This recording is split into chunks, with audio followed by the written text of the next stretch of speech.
For the 2 decades from the fall of the Soviet Union in 1989 to the Great Recession in 2008, the world order was largely shaped by economic globalization and U.S. global domination.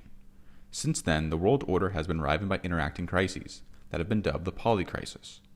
Polycrisis characterizes the way crises in many different spheres, ranging from geopolitics and economics to climate and inequality, are aggravating each other and even converging. The key concept for the Polycrisis is interaction. It cannot be understood by simple cause and effect models within a single sector or even within the world order as a whole. The interaction of forces, acts, and events determines its pattern and its course. This interaction is illustrated by two crises that might appear quite separate: war and climate. Many of the world's current armed conflicts are caused or aggravated by climate change. For example, desertification caused by rising temperatures precipitated Sudan's civil war. Conversely, military buildups and wars are significant causes of global warming. Total military carbon footprint is approximately 5.5% of global emissions. And of course, each of these interacts with the breakdown of international cooperation on climate and security, the rise of para-fascist parties and movements, and many other aspects of the Polycrisis. Why analyze the Polycrisis? Certainly not in order to make credible predictions about the future. Unpredictability is an essential element of the Polycrisis, but nonetheless there are two good reasons to try to understand it. First, it is worth trying to avoid faulty assumptions that lead to strategic errors. For example, it was widely believed that Trump's tariffs would have severely damaged Chinese exports, but due to the realities of a global economy, Chinese exports actually increased substantially in the year after Trump's Liberation Day tariffs. Second, to have a better idea of what needs to be overcome and how to replace it. It's easy to identify one aspect of the Polycrisis as the problem and focus on it without noting its context.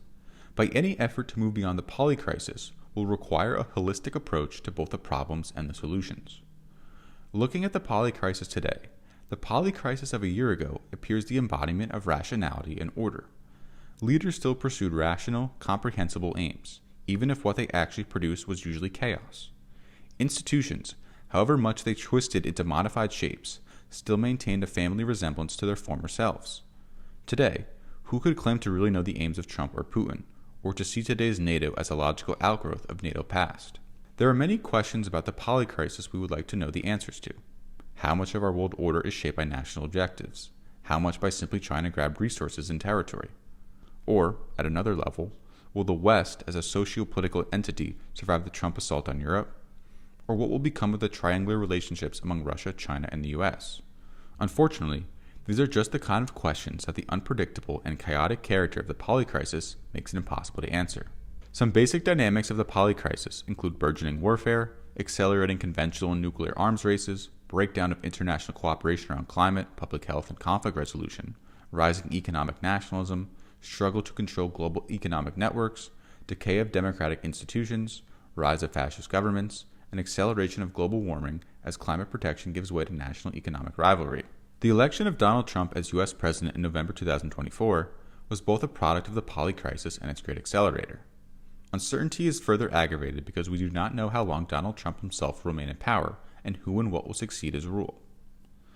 While Trump's actions have indeed exacerbated the Polycrisis, that doesn't mean that his intentions are shaping the present, let alone the future. The actions and reactions of other players are also shaping the developing Polycrisis. In fact, the Polycrisis remains a dynamic, interactive, uncontrolled, and unpredictable reality in which the acts of actors, above all Trump, have consequences different from and in many instances contradictory to their intentions. Consider, for example, Trump's ignominious retreat from his demand to annex Greenland in the face of Europe's threat to retaliate with its economic big bazooka. The Polycrisis has consequences. Each year since 1947, the Bulletin of the Atomic Scientist has published the Doomsday Clock to convey threats to humanity and the planet. The clock has become a universally recognized indicator of the world's vulnerability to global catastrophe caused by man-made technologies. Noting the threats from war, nuclear arms race, climate change, and a variety of new technologies, in January 2026, the Bulletin set the clock to 85 seconds to midnight, the closest it has ever been.